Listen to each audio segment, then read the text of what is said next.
Welcome to Hidden Battles, Destigmatizing Mental Illness, a weekly podcast where passionate advocates of mental health converge to illuminate unseen struggles faced by millions. Join Jeremy, Terrell, and Lorraine as they delve into candid conversations about stigmas, cultural risk, values, intersectionality, and mental health. Hear from mental health professionals and those diagnosed with a mental illness. Together, they put on the table the things people think about but are afraid to talk about. Get ready to embark on an insightful journey.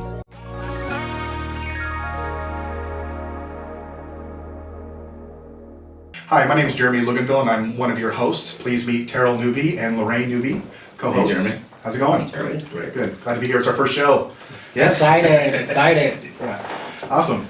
Yeah, long time in coming. We put a lot into your vision and your dream. Can you tell us what Hidden Battles is all about? Well, you know, hidden battles are the things that we cannot really identify in our lives that are problems. So, you know, there's talk of systemic racism not existing, and that's under the disguise or the guise of law. So we know that the laws aren't discriminatory, so then there's an automatic, must not exist. Right. Well, that's just not true. And so hidden battles is a way to give people the answers to the problems that they have so that they understand how their environment affects them, how intersectionality affects them, how culture affects them, and how it ends up in the result of creating and causing mental illness, creating and causing substance use problems, physical problems, autoimmune disorders, heart diseases, stroke, all as a result of intersectionality, barriers, racism, generational prejudices, and discrimination.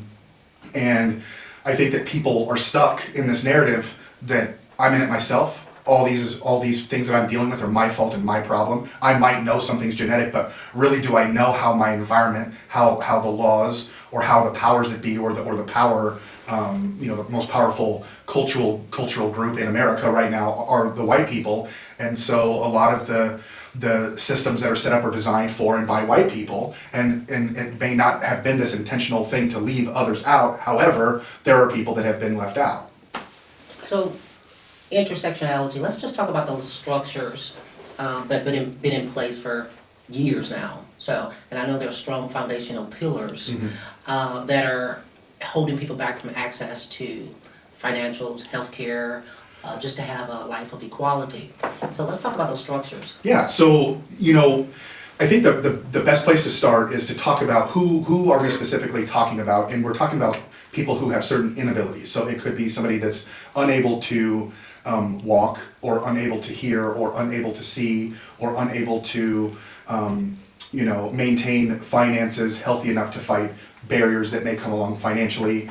There's barriers in gender, and there's barriers in sexuality, and barriers in race, and so when you are not the dominant culture, or you're not of the dominant group, the systems that were set up and designed by the dominant group, and this is worldwide, this isn't just in America, this is everywhere, you don't have the same level of access. You don't have the access pass or the security clearance to get to a certain level that you need to be at. So if you take, for example, you're an individual, let's say that you're a single mother with 3 children, so gender inherently in and of itself does have some barriers to it, but then you also have 3 children, so that might put you in a different financial group, so you're in poverty, and then let's say that you're driving on your way to work, you're not paying attention and you hit a stop sign, or you run a stop sign, that ticket is disproportionately going to affect you because you don't have the financial resources to hire an attorney or to pay that ticket. So then the full authority of the judge is put upon you.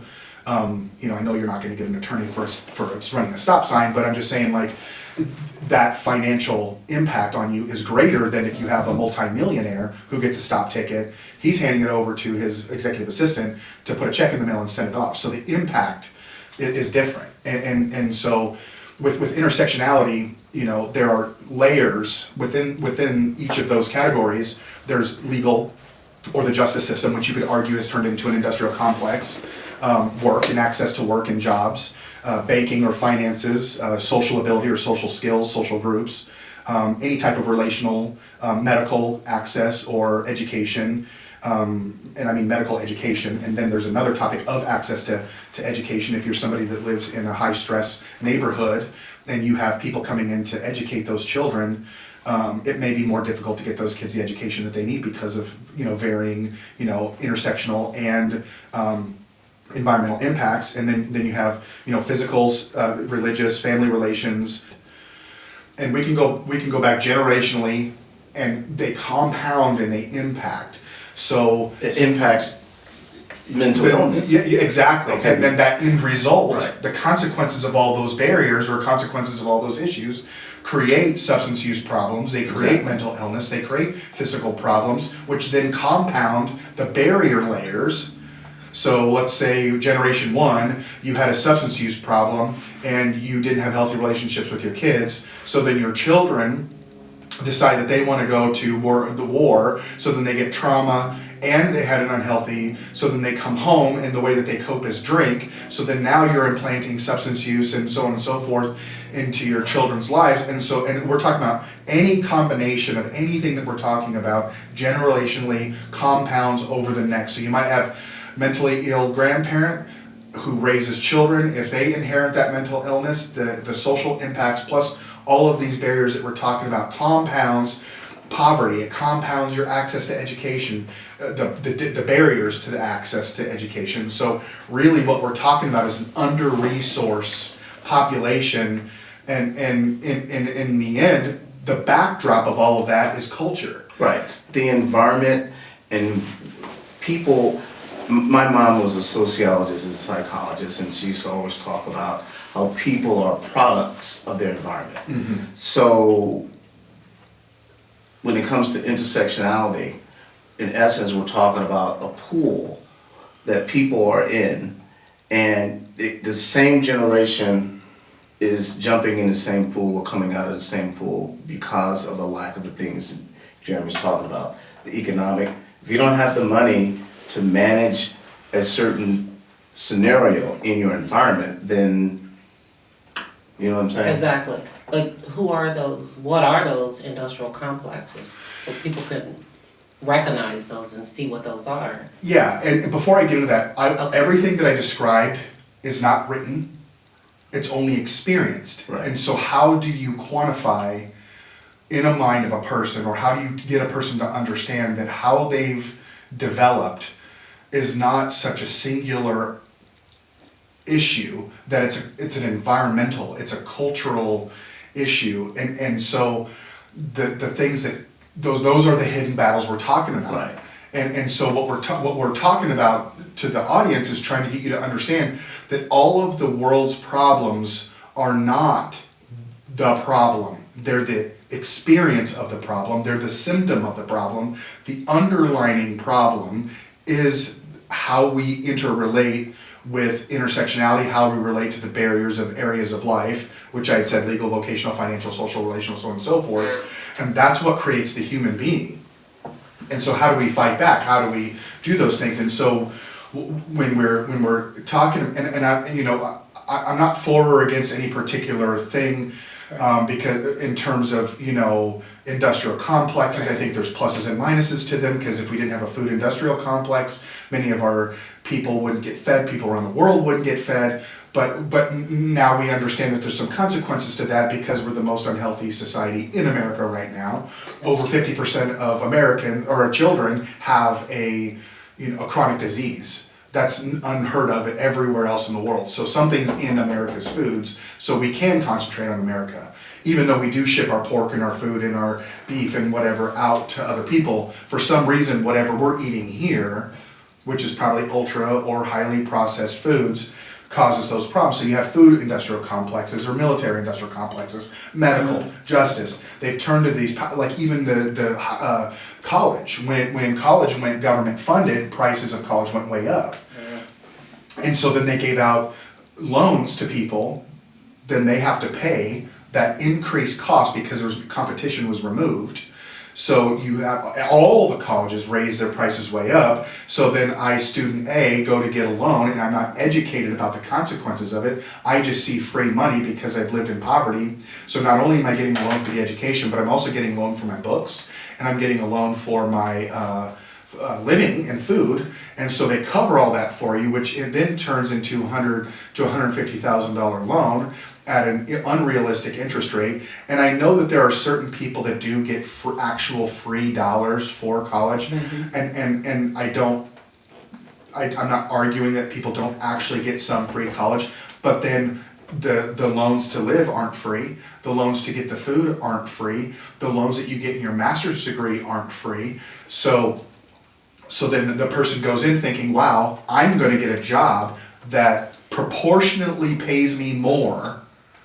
That if I just went and got a job, it's going to pay me enough over to cover the loan, which is not true. And then you're stuck. I'm highly educated. I fell into that specific trap myself, and now I've got $140,000 in student loans that I've not paid off.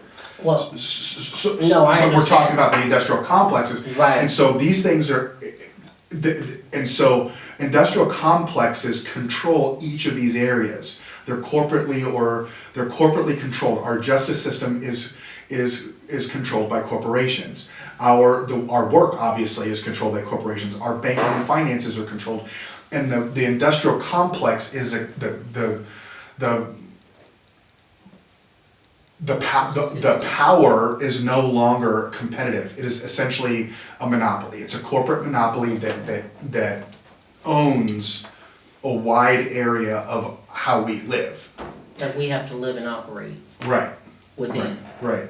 And just going back to the student loans, I understand that because, my student loans are just absorbent. And I know there's gonna come a time that they're gonna have to be paid back. But I've heard stories where doctors had a student loan and their offices and equipment and everything, they had to shut down because they were unable to pay their student loan. Mm-hmm. And so, it can be devastating.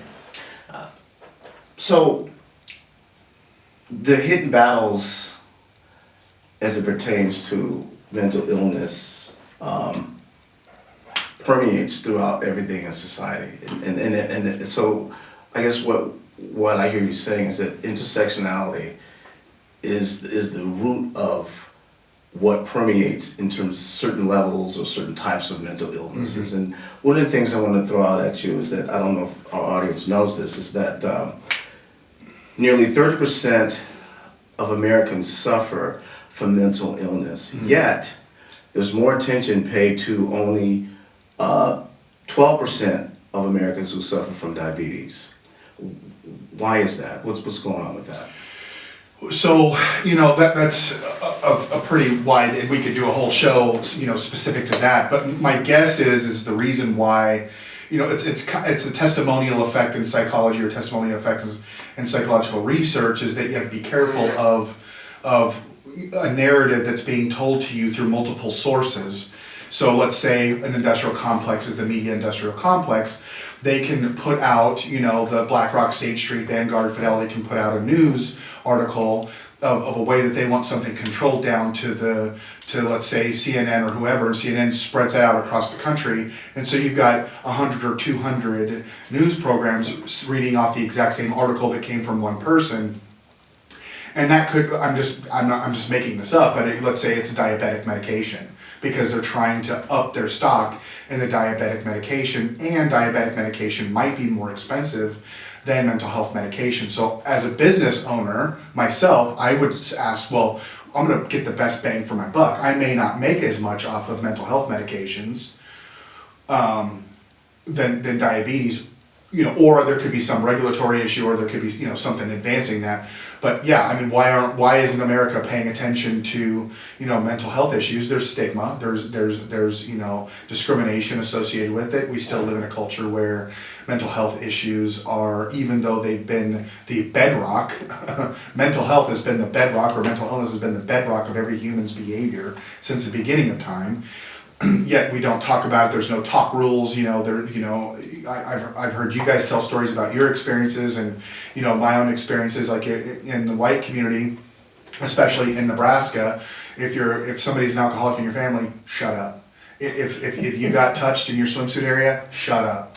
Don't talk about it, move on, and we're finally breaking those barriers. So I think when it comes down to the diabetes and mental health, I think that, to me, if I had the capacity to make medications for diabetes and mental health, I'd want both. And that's Exactly. why I think we're seeing more mental health medication being advertised. And I don't want to say that we don't want people to have access to their diabetes medications, or to say, would you like to have a farm-to-table program in your school? 300 million, minus the Heinz family, would raise their hand. And I'm not trying to go after the Heinz family. I'm just trying to say, how do we as a society bring whole, healthy foods to every single child in America? Then, how do we bring whole health care? If I'm a doctor, I'm going to take those payouts. I'm going to take that, I'm going to push that med for you so that I can get my little kickback. I'm going to do those extra things. But if I can get paid to be a doctor, and I can live off of that, and it's worth my time and my investment, and if the food part's taken care of, then me as a doctor, I'm not dealing with 1,000 different illnesses, or an average of 2 or 3 I think there's an average of 2 chronic illnesses per person, or I'll have to look it up. I'll fact check myself later. But Jeremy, all that sounds great. At the end of the day, man, you have cultures who, when it comes to mental illness, say, well, you know what, we're not going to share that. It's a personal situation. We're going to pray. We're going to go to church. We're going to talk to pastor. Because we are talking about destigmatizing. Yeah. So there's this mindset that some cultures have, is that, look, it's our business. We don't want to tell anybody about Johnny, Uncle so-and-so, who's in the bedroom, and you're sliding food under there, and you're pushing the tray back. You know what I'm saying? Yeah. And so, and some of this stuff is generational.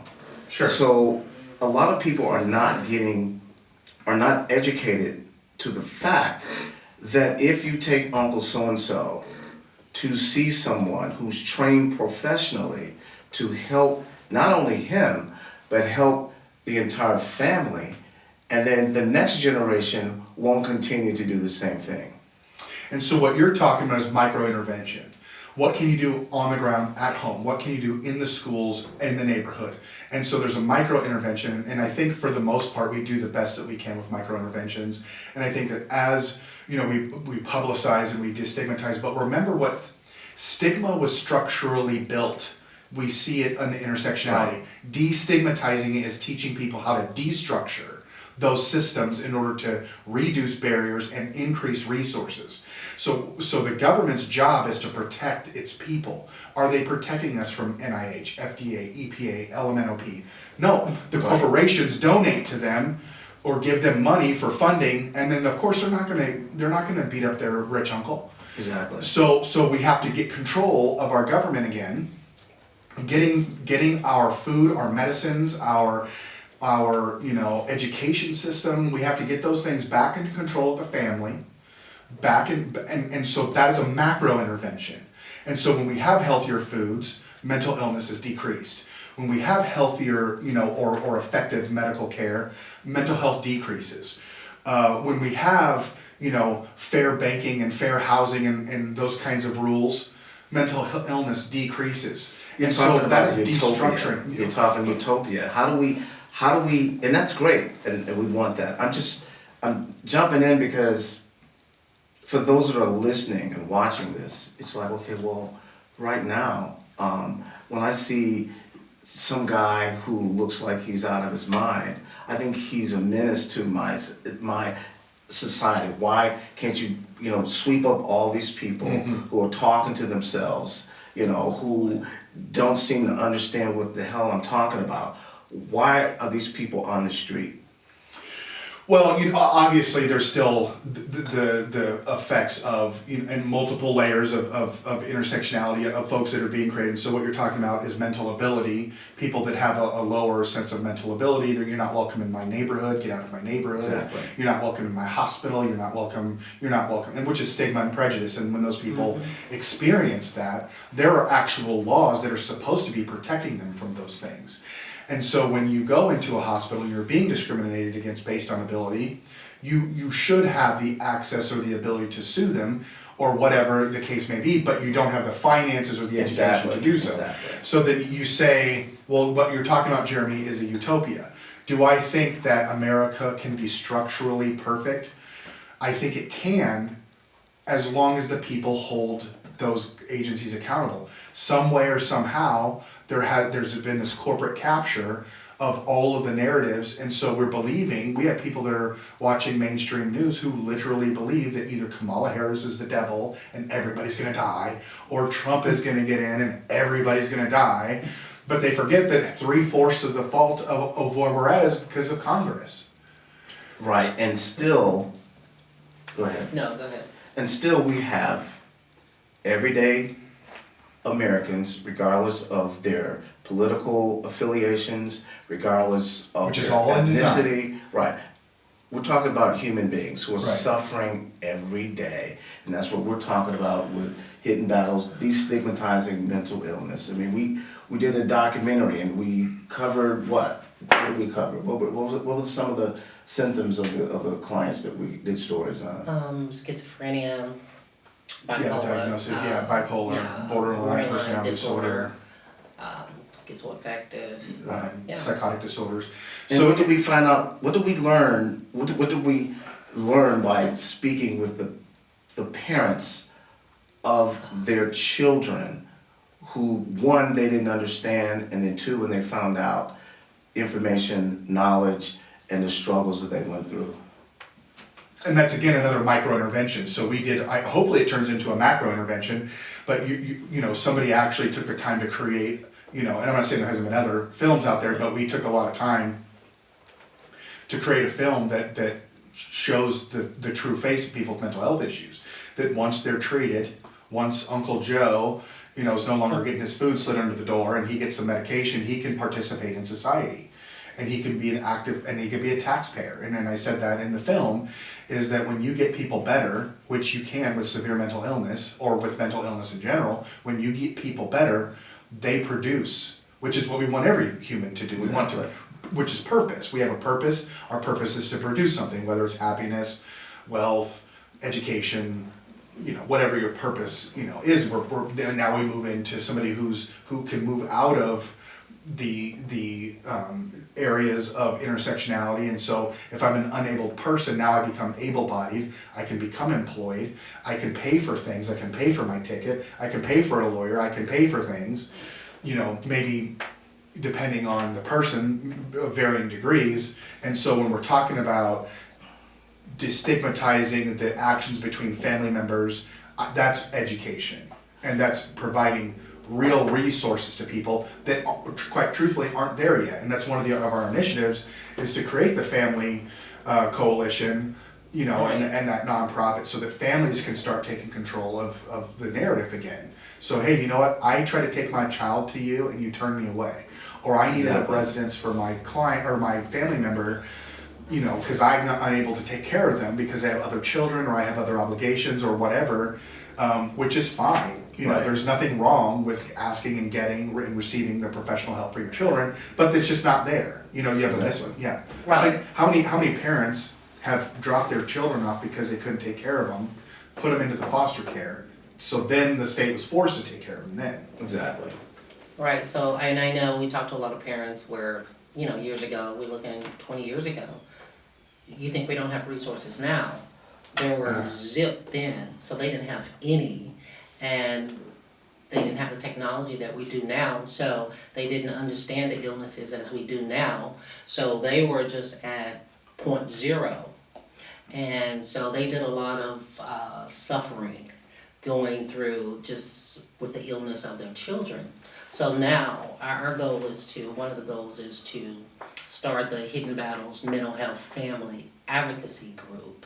And this will entail a group of parents coming together where they can have a voice, the resources, the help, families, supporting families, something that a lot of them that we've talked to that didn't have is just that support among other people, because it can be, and it was, a shameful thing, or where you are ashamed of your child having an illness that you didn't understand and no one else around you could really explain it to you. So therefore it became under the table or hidden. And so that is what Hidden Battle is about, is talking about those hidden battles, bringing them to light with the resources, the support, and hopefully to get a petition together to where we can get those signatures and send that to legislature to maybe change, implement a bill that helps the serving of the mentally ill. And being able to break those down into different topics, because these families are going to have a lot of issues that need to be dealt with, and how do we break those down? And so my goal is 1 million signatures. If we can get 1 million signatures and we show that to any politician, I promise you, your bill will be passed. And these bills will be developed and designed by family members, and we'll have a professional lobby group help lobby those bills. And when that lobbyist is carrying 1 million family member signatures, I promise you. So, if at all, or if anything that family members do out there is at least put your name down, saying, I support this particular deal. And it could be just be typing your name in. We'll figure that out when we get there. But, there was just $15 million taken from Nebraska for mental health issues, kind of unilaterally. And there was a big uproar. And I promise you, if we had 1 million family member signatures, never would have happened. Exactly.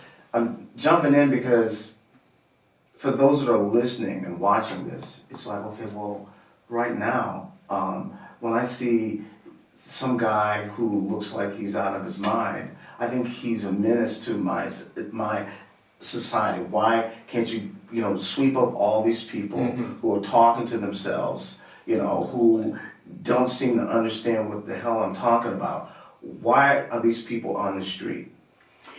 Well, obviously there's still the effects of, and multiple layers of intersectionality of folks that are being created. So what you're talking about is mental ability. People that have a lower sense of mental ability, you're not welcome in my neighborhood, get out of my neighborhood. Exactly. You're not welcome in my hospital, you're not welcome, and which is stigma and prejudice. And when those people experience that, there are actual laws that are supposed to be protecting them from those things. And so when you go into a hospital and you're being discriminated against based on ability, you should have the access or the ability to sue them, or whatever the case may be, but you don't have the finances or the education to do so. Exactly. So then you say, well, what you're talking about, Jeremy, is a utopia. Do I think that America can be structurally perfect? I think it can, as long as the people hold those agencies accountable. Some way or somehow, there's been this corporate capture of all of the narratives, and so we have people that are watching mainstream news who literally believe that either Kamala Harris is the devil and everybody's gonna die, or Trump is gonna get in and everybody's gonna die, but they forget that 3/4 of the fault of where we're at is because of Congress. Right, and still, go ahead. No, go ahead. And still we have everyday Americans, regardless of their political affiliations, regardless of Which is their all in design. ethnicity. Right.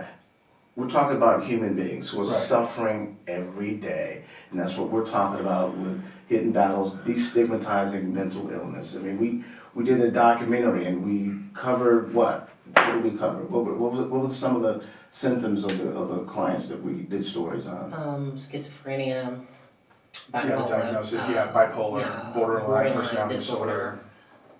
Schizoaffective. Psychotic disorders.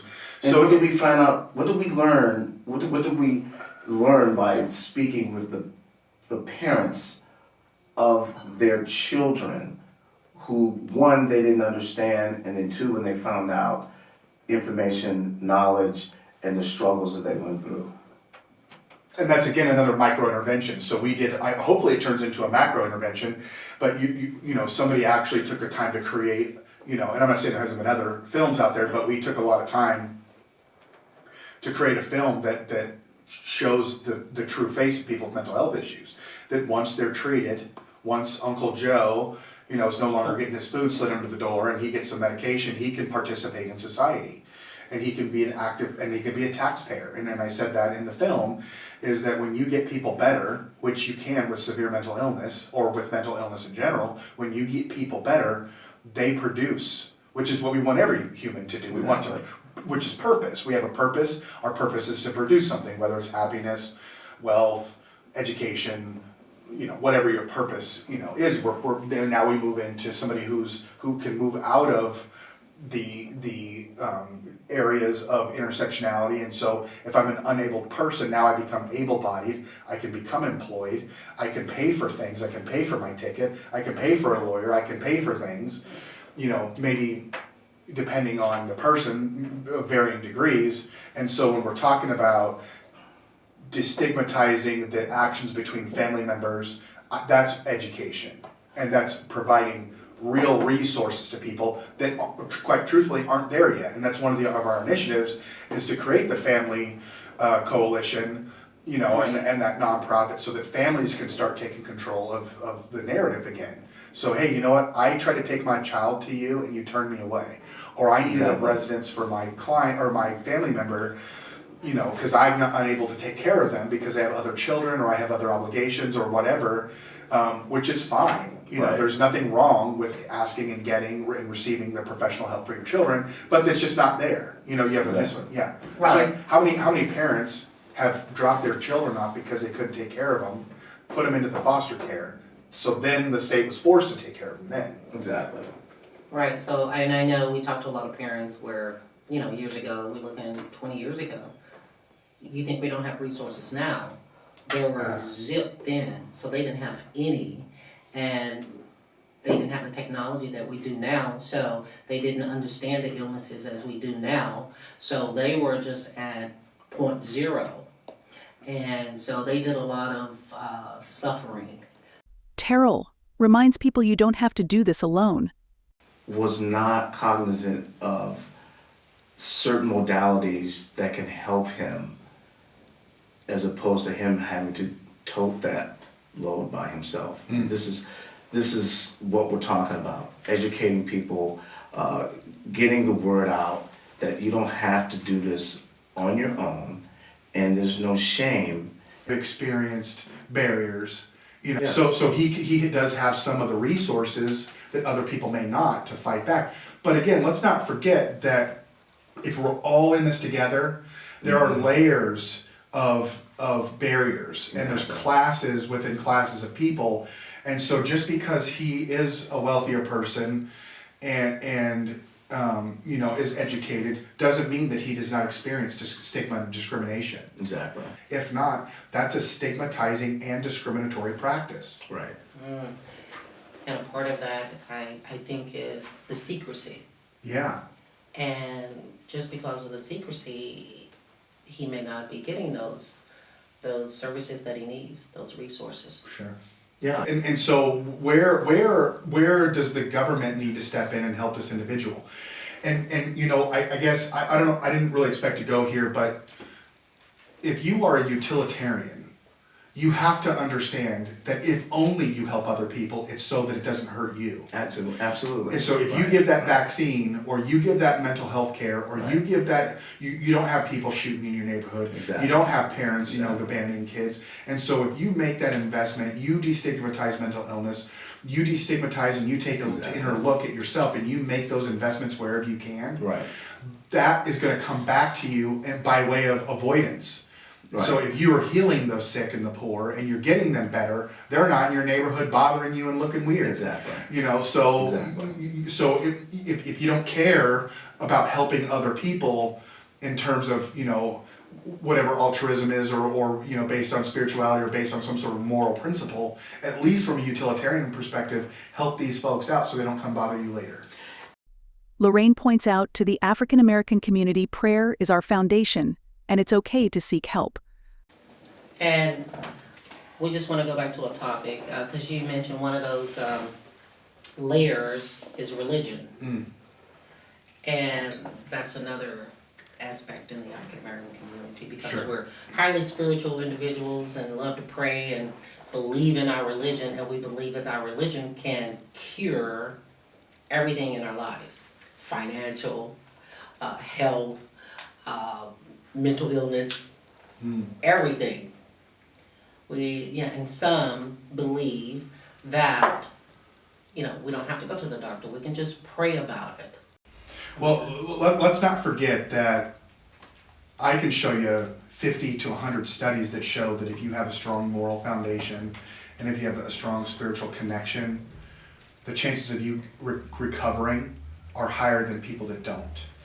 So we have to reinforce, please do not stop believing in something higher than Right. yourself. As a matter of fact, since America has been de-religionized, I made that up, but basically as people are destructuring religion and spirituality and there's less increase, there's a decrease in participation of religious activities in the Christian faith, and by way of resentment, that God wouldn't do this to me, or if there was a God, there was this thing, and so on and so forth.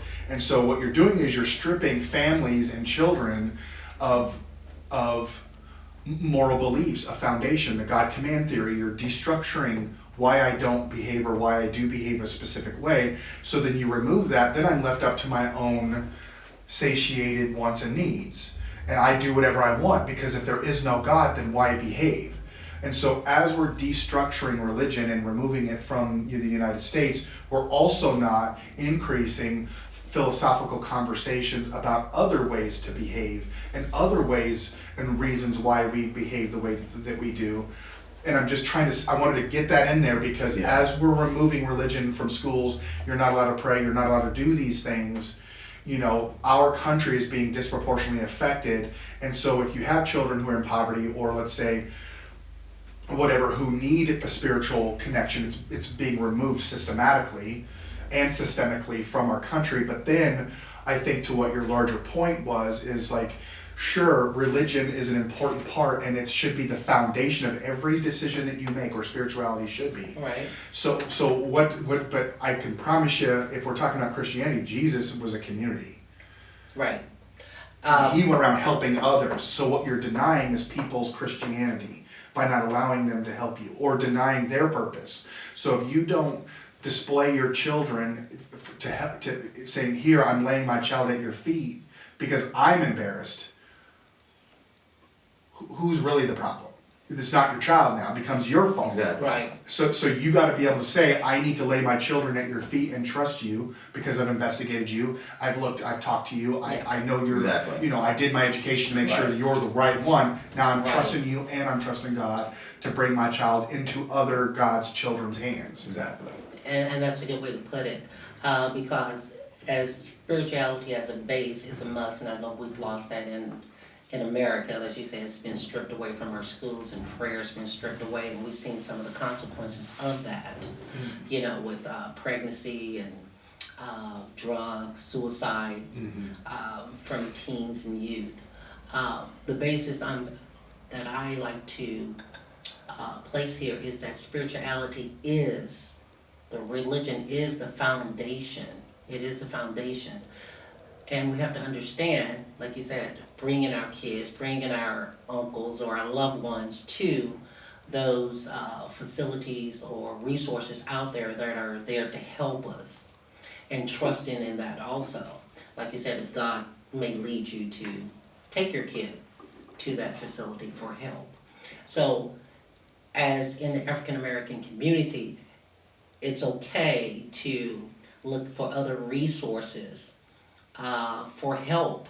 I find it interesting that, not to sound cynical, I think it's a fact though, when everyone finds religion or some spiritual connection, when there's a tragedy in your family, let's just take mental illness, and a lot of times I've heard you talk about, you never know, with the snap of the finger, you or someone very close to you could come down with a certain mental illness via an accident or just something that happens in their lives. And now I've got some religion because now it hits home to me. And you talk about how Yep. people make the assumptions, they look over here and go, oh my God, that poor person. But it's really closer than what we think it is in terms of having to deal with mental illness and the stigma associated with it. Now it's in your backyard.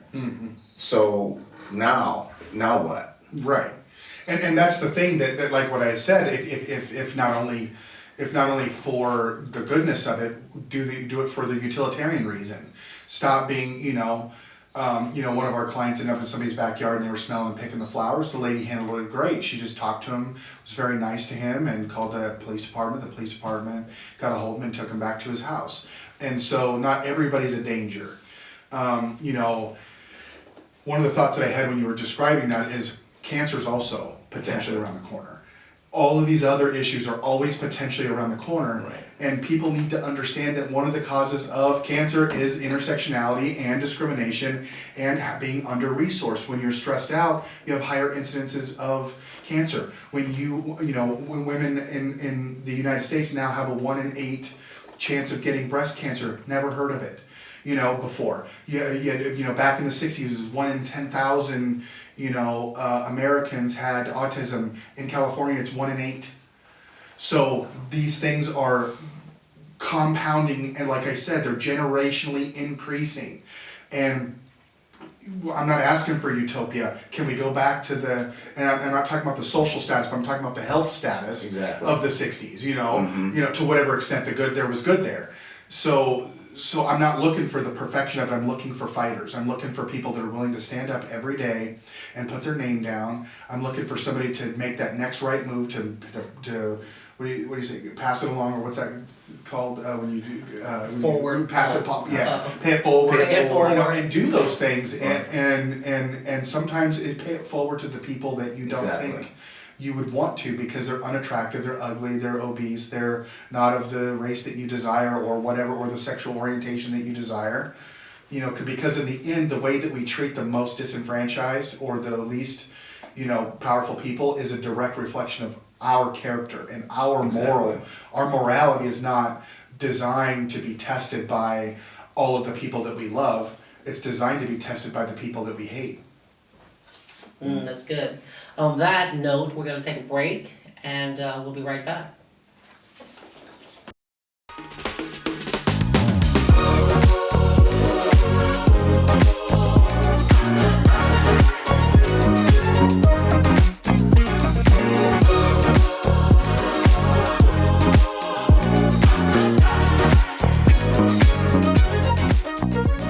Welcome to Hidden Battles, Destigmatizing Mental Illness, a weekly podcast where passionate advocates of mental health converge to illuminate unseen struggles faced by millions. Join Jeremy, Terrell, and Lorraine as they delve into candid conversations about stigmas, cultural risk, values, intersectionality, and mental health. Hear from mental health professionals and those diagnosed with a mental illness. Together, they put on the table the things people think about but are afraid to talk about.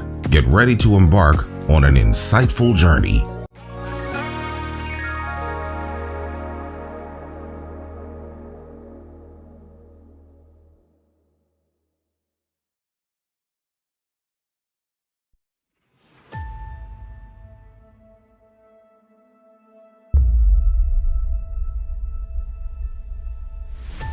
Somewhere in your neighborhood, families are suffering from severe mental illness.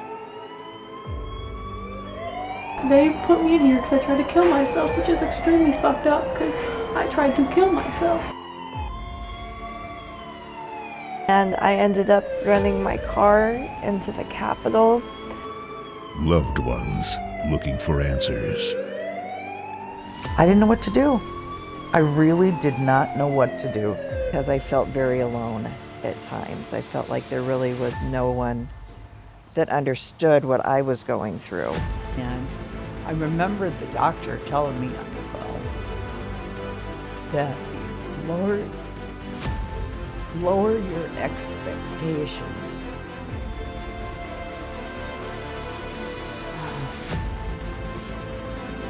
Lower your expectations.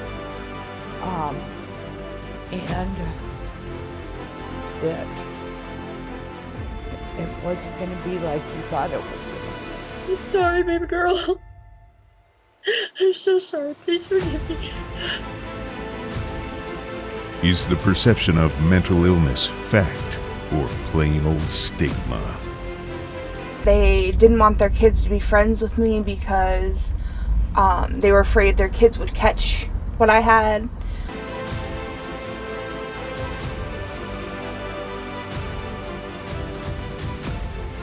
Can someone that self-harms function on their own?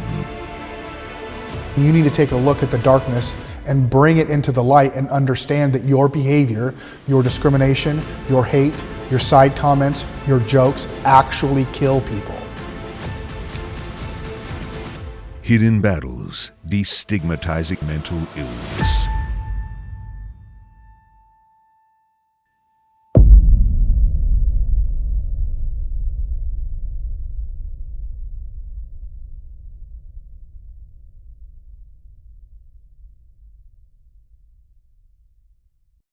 Jerome shares his thoughts that Black celebrities should stand up and fight for what is right.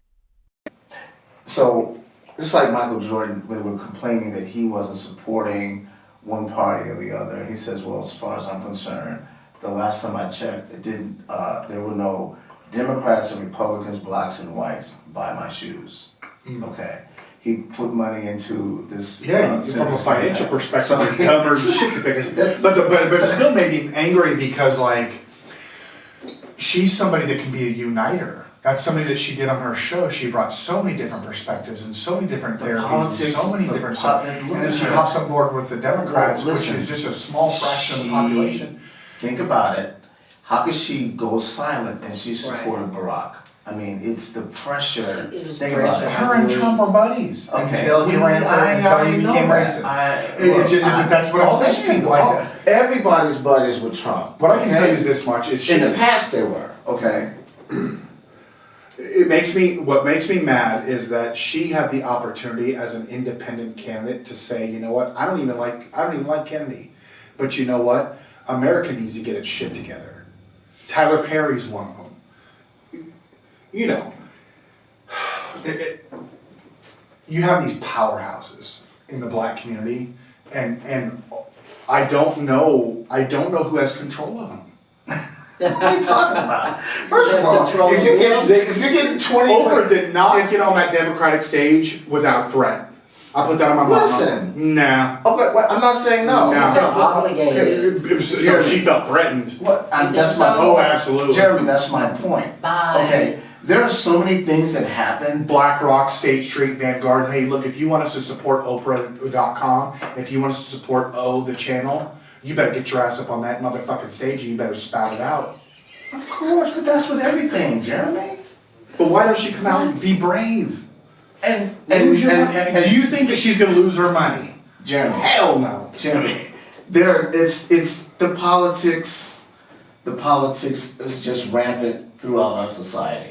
But you know, make a point. And a lot of people go silent. A lot of people don't say shit. Like I look at all the poverty that's out there. Let's just say black people getting together, like you're saying. All these millionaires out there.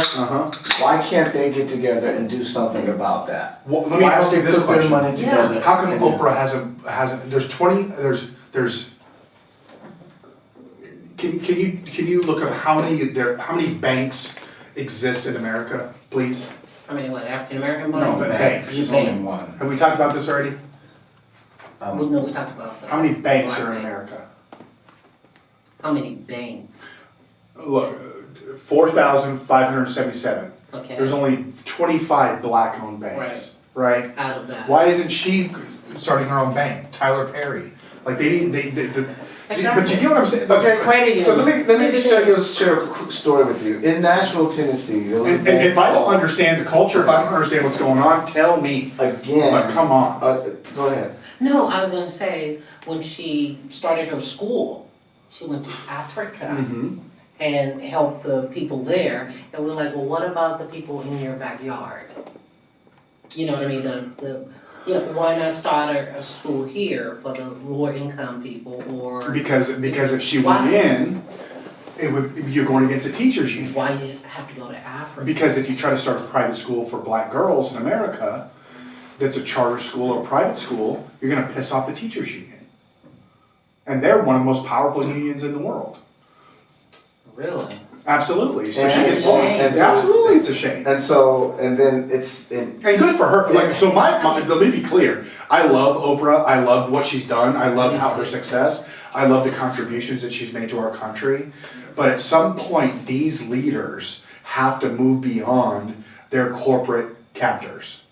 They have to. Okay, well, They all need to have a fucking secret society, skull and bones meeting together, Illuminati, and then just sit down and then just say, look, we're done. Jeremy, it's about Yeah. this. It is about that. But how much of that do you need? People. She's a gajillionaire and the whole Tyler Perry leave. You're gonna see things happen to them, you're gonna see their businesses start to But if crumble. America starts to understand that that's what the punishment, let's argue that Trump received from going against the grain of what the corporatocracy says has to happen, and they see that's what's happened to Trump, all these lawsuits and all this shit that they have to deal with. But if America starts to see that that's happening everywhere, then Oprah needs to come out and say, look, America, I've been in your living rooms for decades. I need your help. These people, I'm standing up for you. I'm finally standing up for you. I'm breaking away from the corporatocracy. I'm telling you the truth, and I need your vote, or I need your support, or I need your protest, or I need this, or I need that. So, And you're telling me that she had $40 million in real estate, that somebody's gonna take it? No, they ain't. okay. So, there are a lot of people that depend on Oprah. Yeah. She employs a lot of people. Mm-hmm. And the minute she starts talking that way, she's got tax problems. It's just lawsuits. You name it. I Okay. agree. And so, But what else? and- What purpose do you have? Jeremy, Exactly. what you're saying. What other purpose should you have to lay on the what I sword? see these people doing is doing the best they can within the boundaries of the people that are funneling money into them to keep them propped up. And then there's a certain lifestyle that they're accustomed to. And so they try to work within the peripherals of all of what you're talking about without losing it. Do this 100 times at IDHS. You start with our food. People are mad because we weren't overfeeding people. Well, why wouldn't we do that from an intersectionality perspective?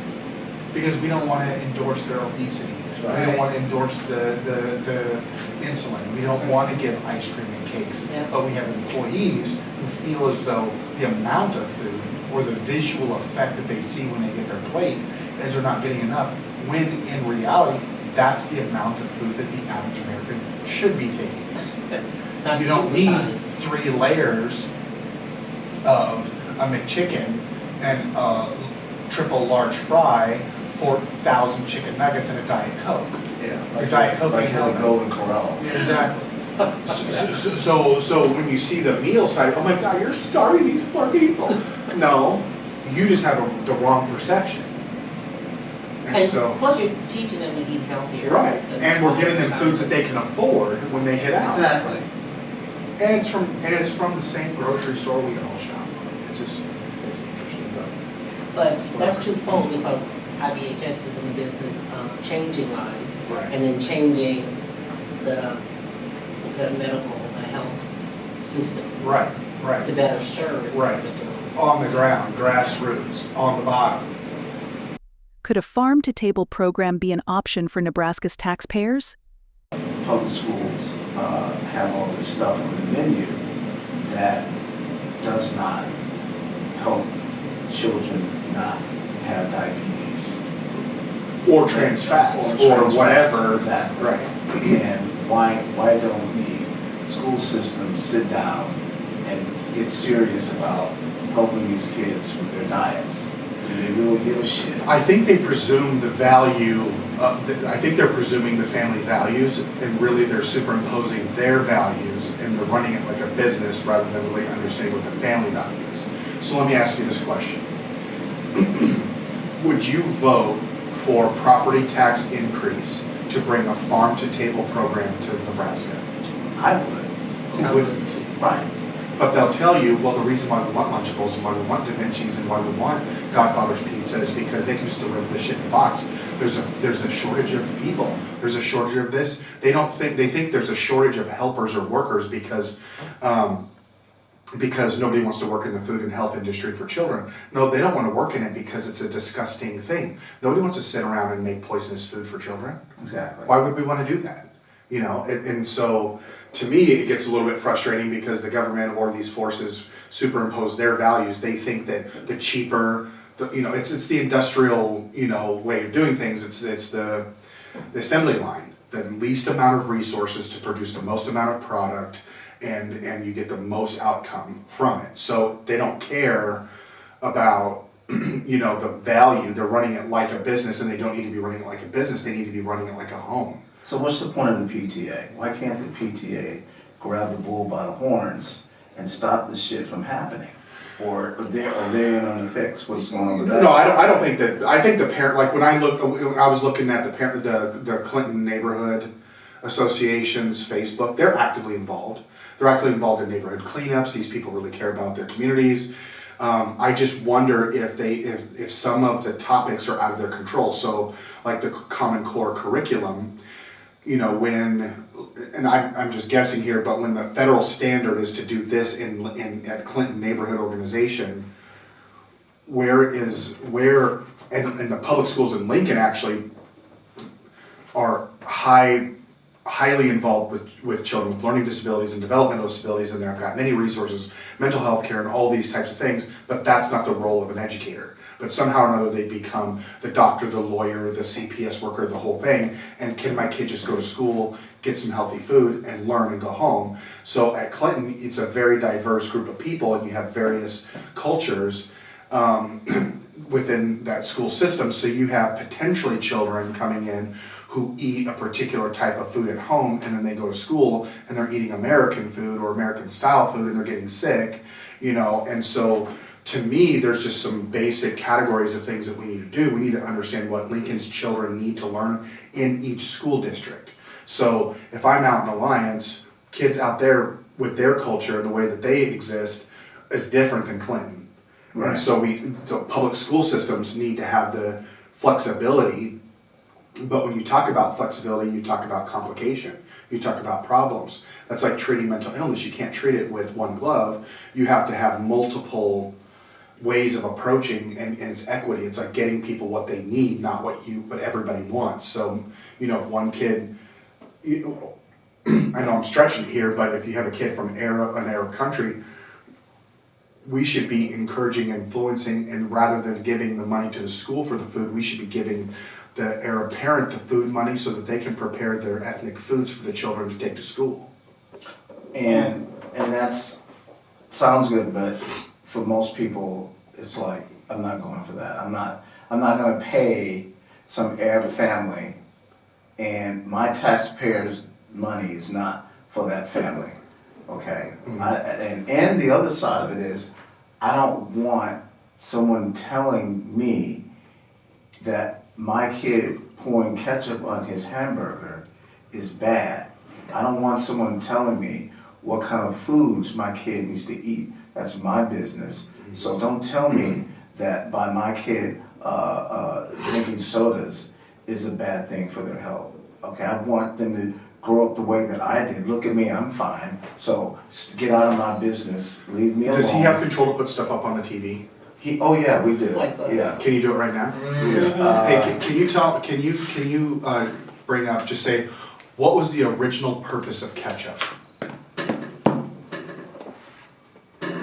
Ketchup.